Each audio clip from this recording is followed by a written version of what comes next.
En una reunión familiar para la entrega de la herencia, mis padres me sorprendieron al darle los $5 millones completos a su hija favorita y decirme que tenía que trabajar más duro. Pero entonces mi abuelo se levantó y sorprendió a todos entregándome un cheque por $55 millones. Mi mamá gritó: «No puedes hacerme esto». Lo que hizo mi abuelo después la dejó en completo shock.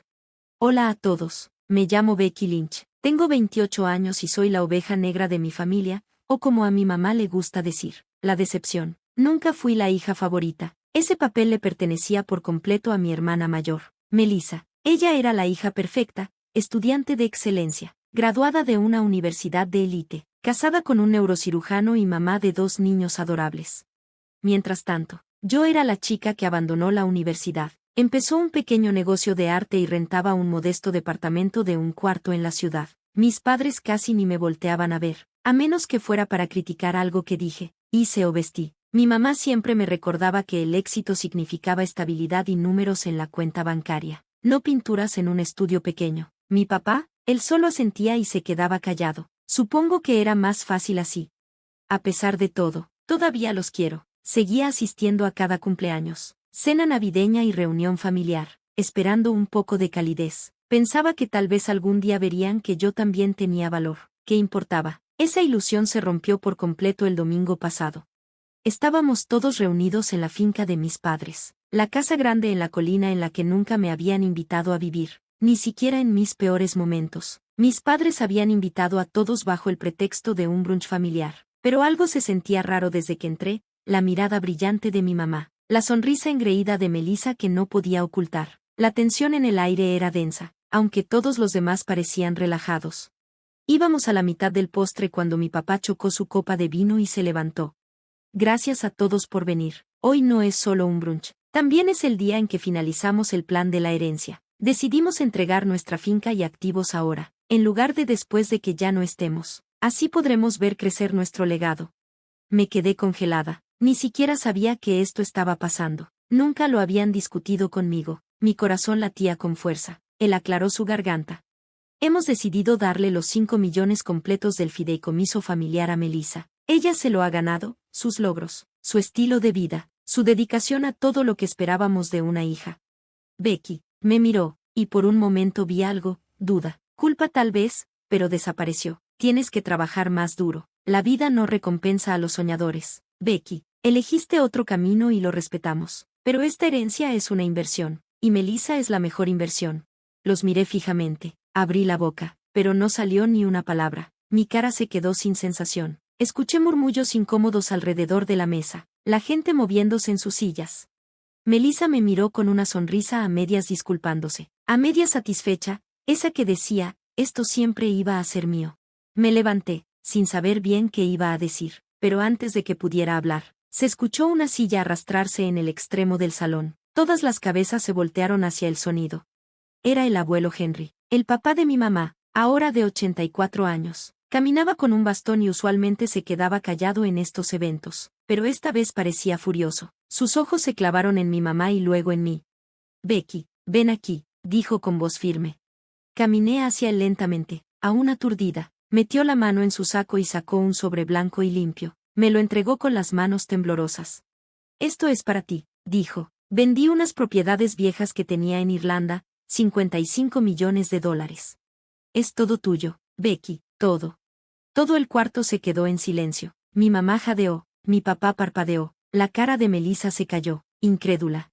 No puedes hacerme esto, gritó mi mamá. Ese dinero se suponía que se quedaría en la línea familiar. Becky ni siquiera sabe cómo manejar $10, mucho menos 55 millones. El abuelo se volteó hacia ella, su bastón temblando en la mano. ¿La línea familiar? Yo construí esa fortuna desde cero, sin ayuda de nadie. Tu hija menospreció a Becky por años, mientras Becky llegaba callada, sin expectativas, con corazón. No quiero que mi legado sea devorado por un orgullo egoísta. Quise empoderar a alguien que entiende la lucha, no el derecho. Yo seguía congelada, con el sobre apretado en la mano, ni siquiera miré dentro. No necesitaba, solo el gesto ya había abierto algo dentro de mí. Mi mamá parecía a punto de estallar, su rostro se puso rojo. Estás senil, le espetó, se volvió hacia mi papá, di algo. Pero mi papá solo se acomodó en su asiento, frotándose la frente. Por primera vez, no dijo nada, y tal vez ese silencio habló más fuerte que cualquier defensa. El abuelo se sentó lentamente, respirando un poco pesado por la tensión. Yo temblaba, no por el dinero, aunque era impactante, sino por la validación. Por primera vez en años, alguien me vio, creyó en mí, me eligió. El resto del brunch fue un borrón. Melissa no me dirigió la palabra, mi mamá no me miró, mi papá murmuró algo sobre tener que hacer una llamada y desapareció. Al abuelo le trajeron una taza de té como si nada hubiera pasado, pero yo sabía que no era así. Vendrían por mí, intentarían cuestionarlo, impugnarlo, hacerme sentir culpable, pero por primera vez en mi vida, sentí que tenía poder, no por el cheque, sino por la verdad detrás. Y aún así, no sabía lo feo que se iba a poner todo. Lo que hizo mi mamá al día siguiente no solo fue cruel, fue peligroso, y me hizo cuestionar si esta herencia era una bendición o una maldición. Esa noche apenas dormí. El sobre con el cheque de 55 millones estaba en la cocina como una bomba de tiempo luminosa. Cada vez que pasaba por ahí, sentía un extraño cóctel de emociones, incredulidad, miedo, enojo y algo que no sentía desde hace años, autoestima. Para la mañana, me había convencido de que estaba preparada para las consecuencias, pero nada me preparó para lo que pasó después. Mi teléfono no paraba de sonar. Ignoré la mayoría de llamadas, mi hermana, mi papá, un par de primos. Luego llegó un mensaje de Melissa. Mamá está en crisis. Dice que manipulaste al abuelo, solo para que sepas. Lo leí parpadeando. ¿Manipulada? Ni siquiera sabía que el abuelo tenía ese dinero. Pero claro, la idea de que yo fuera valiosa por mis propios méritos era impensable para ella. Más tarde, salí a la calle a comprar un café. Cuando regresé, algo me hizo sentir mal. La puerta estaba entreabierta. Se me cayó el estómago. La empujé y me congelé. Mi departamento había sido saqueado. Cajones volcados, cojines rasgados, lienzos cortados. Mi estudio estaba completamente destrozado. Mi laptop desapareció junto con algunos cuadernos de bocetos. Pero lo peor de todo, el sobre había desaparecido del mostrador. Salí de ahí despacio, con el corazón a mil, y llamé a la policía de inmediato. Se hizo el reporte. Buscaron huellas. Les di la lista completa de objetos robados. Pero todo el tiempo, un pensamiento me consumía. Esto no fue al azar. Esto fue ella. A la mañana siguiente, recibí la confirmación que temía. El abogado de mi abuelo llamó. Alguien había intentado depositar un cheque del patrimonio privado en otra cuenta, una cuenta conjunta entre mi mamá y mi papá. Lo habían robado, mis propios padres. Sentí que la rabia me subía como lava, no por el dinero, aunque sí era una traición, sino porque habían entrado a mi casa, violado mi espacio, destruido mi arte como si no fuera nada. Conduje directo a la casa del abuelo. Vivía en una propiedad tranquila, boscosa, a las afueras de la ciudad. Cuando abrió la puerta, supo que algo andaba mal solo con ver mi cara. Robaron el cheque, le dije, destruyeron mi lugar. Apretó la mandíbula. Entra, dijo, siéntate. Entré, aún temblando. El abuelo me dio una taza de té, la que siempre hacía con miel y limón. Escuchó cada palabra. Luego tomó el teléfono y llamó a su abogado. Esto cambia todo, dijo. Si están dispuestos a bajar tan bajo, entonces ya no merecen el beneficio de la duda. Para la mañana siguiente, los documentos legales estaban listos. El cheque fue anulado. Se hizo una transferencia nueva directamente a un fideicomiso a mi nombre, con los fondos ya asegurados en una cuenta privada. Aunque alguien más intentara interferir, ya no podrían tocarlo. Pero el abuelo no se detuvo ahí. Envió una carta formal a mis padres y a Melissa. En ella detalló exactamente por qué excluía a mi mamá de su testamento, no solo por el cheque robado, sino por años de favoritismo, crueldad y manipulación dirigidos hacia mí. No se guardó nada. Criaste a una hija para que se sintiera como una reina y a otra para que se sintiera basura, escribió, y aún te preguntas por qué elegí a Becky, porque ella nunca dejó de presentarse, aunque hicieron que fuera insoportable para ella hacerlo.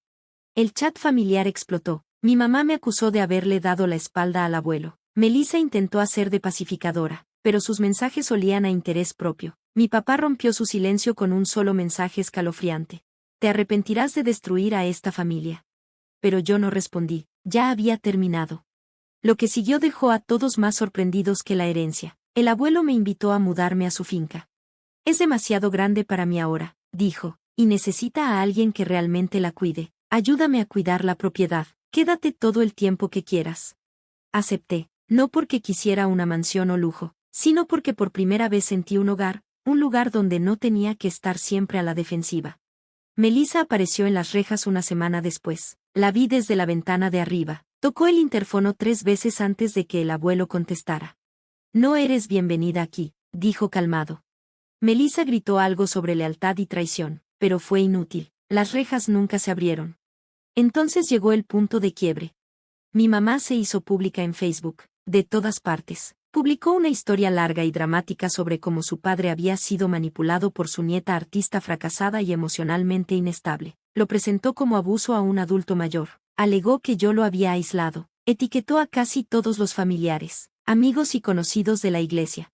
Por un momento, tuve miedo de que la gente le creyera, pero luego pasó algo increíble. Los comentarios empezaron a llegar. Personas que conocían a nuestra familia personalmente, que habían visto el abuso sutil que sufrí creciendo, salieron a defenderme.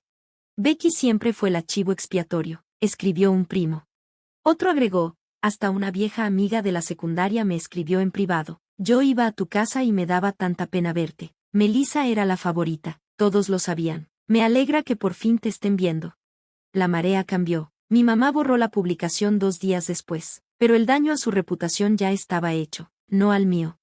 Y yo abrí un nuevo estudio de arte, uno propio, pagado con una fracción de la herencia. Creé una organización sin fines de lucro que provee materiales de arte y mentoría gratuita a niños en situación de pobreza, algo con lo que soñaba desde hace años. La llamé el Proyecto Becky. El abuelo fue el primero en donar. Cada tanto, recibo mensajes de Melissa, usualmente una sola palabra, injusto. Pero aquí está la cosa, la vida no fue injusta con ella, solo que finalmente tuvo que jugar sin trampas. La última vez que vi a mi mamá fue 6 meses después, en la boda de un primo lejano. No me habló, apenas me miró, pero el abuelo estuvo a mi lado toda la noche, tomando mi brazo, sonriendo orgulloso cada vez que alguien felicitaba el nuevo estudio o la obra de caridad. Tú siempre has sido la fuerte, Becky, susurró.